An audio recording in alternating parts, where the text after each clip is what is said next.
said they believe a murder took place. As far as we can determine, his bandmates, Chris Novoselic and Dave Grohl, do not believe that Kurt was murdered. And we haven't really talked to any major musicians that knew him that believe he was murdered. Whether or not they just, keeping their opinions to themselves, that's another story. Most of them can't stand Courtney, but that doesn't mean they believe. Well, they certainly also have nothing to gain by talking about something that they really have no direct knowledge of. That's right. And they've got a professional career to be concerned about. I think the most telling thing is, though, that for such a long time from the beginning, for years and years, they just refused to comment, period. And even now, they don't talk very much about it. Because it's such a heavy accusation to throw out. Yeah, absolutely. But again, the lawyer said, by all accounts, Kurt did not, before he died, seems the only person who kept, sort of brainwashing the public and press that Kurt was suicidal was Courtney. And that's why she's got to account for her actions leading up to Kurt's death, especially the Rome incident, which was extremely suspicious when Kurt allegedly tried to overdose in Rome. Courtney had said he had left her a suicide note, but later claims it was a note telling her, saying that he was leaving her. And the fact is, in Rome, apparently Kurt took this large dosage of Rohypnol, which is, known as the date rape drug, and but the doctor at the scene said that this guy definitely did not try to commit suicide, and the only report of suicide came out of the mouth of Courtney Love after Kurt died. Right. The most interesting thing that we found out since our first book, we've done a lot of research into the Rome incident. The Rome incident is very important because it's what convinced the majority of the world that Kurt had always been suicidal. Yeah, I call that the $1 million lie. After. And we discovered that Courtney, on the morning of the Rome incident, Courtney gave two separate interviews afterwards in which she claims that she woke up at around 4:30 and found Kurt laying unconscious, and she was all worried about him, and then she eventually called an ambulance.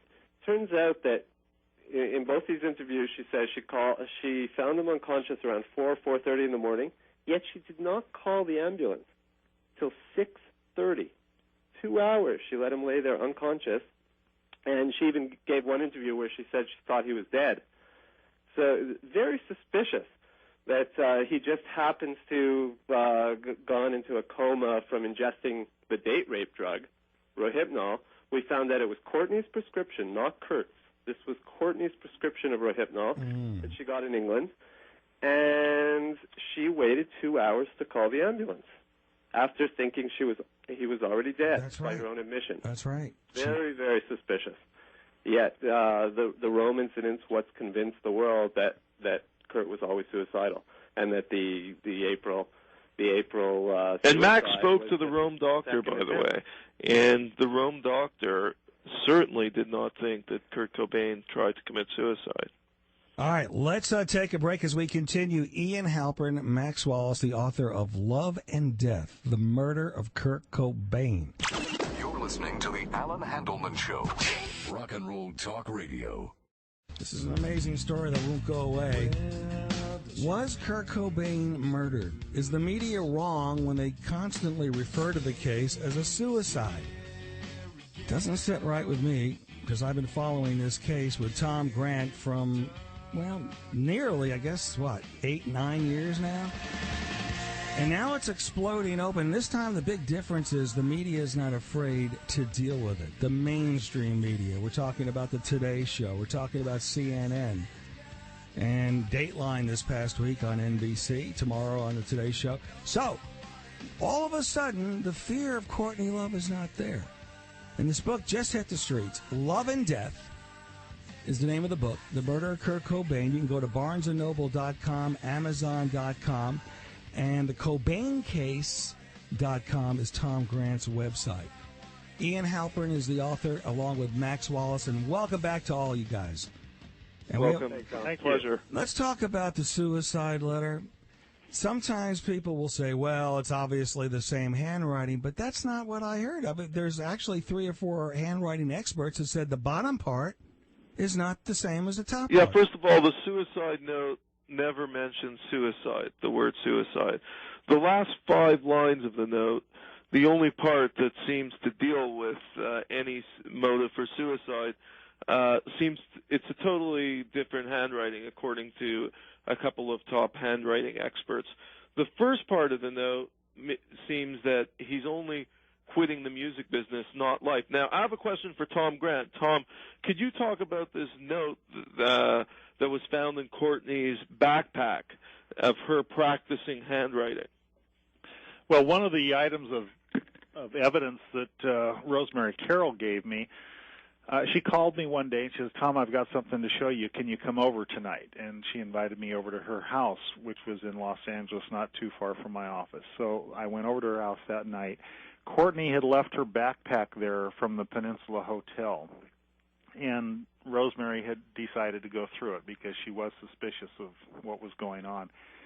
A couple of things that she showed me, a couple of things she gave me, and then one thing that she showed me but wouldn't give me. First of all, she gave me Courtney Love's telephone records from the Peninsula Hotel. She also gave me, she showed me a little torn-off piece of paper that said, "Get arrested." What was the third thing, Ian? The note in her bag. The handwriting samples. There was a page of lined paper that appeared that somebody was just sitting there practicing handwriting, one letter after another, different styles, and trying to copy different letters and everything. And, I don't know what that was all about, but it looked like somebody trying to practice forging a letter is what it looked like.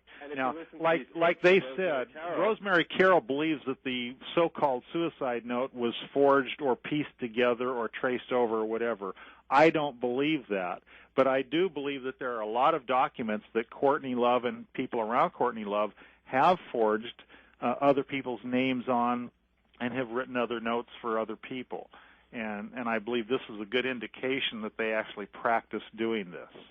Interesting. I'm absorbing all this stuff. Now let's talk about Rosemary Carroll. Yeah, Max wanted to add something about Rosemary Carroll.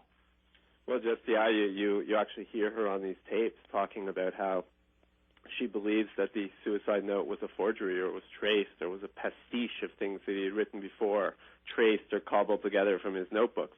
So she seemed to be very suspicious of her own client, her own friend, Courtney Love. She was very close to both Kurt and Courtney. When she's talking to Tom Grant, she's very troubled. She's talking about how they were in the process of getting a divorce, how Kurt had approached her to take Courtney out of the will that he was just drawing up. And she didn't like being in the middle of this. She was their friend. She was so close to them. She was the godmother of their daughter. And this troubled her. But, it troubled her even more, knowing that Kurt, people were saying that Kurt had committed suicide, and she knew him better than almost anybody, and she knew he wasn't suicidal. At least this is what she was saying on these tapes. Tom, could you explain to the listeners why you started taping Courtney and why you started making all these tapes? Well, I started taping her because she started off, the whole investigation began with a lie, and because we had a missing person. And a lot of times when you have a missing person and there's suspicious circumstances surrounding the person being missing, you often end up with a dead body. We had that happen to us just a few months earlier. So this was a case that was going to be well documented. It had nothing to do with the fact that she was a celebrity. It had to do with the fact that I was dealing with someone who was totally domineering, manipulating, and inconsistent in her statements. And I knew that we had to keep track of everything that was going on until this man was found. Unbelievable story. It's unbelievable it took this long to get this wide open on the mainstream media. And the book is must-read. I haven't even seen it yet, but I can't wait to get my hands on it. Love and Death, The Murder of Kurt Cobain. Let's go to our calls.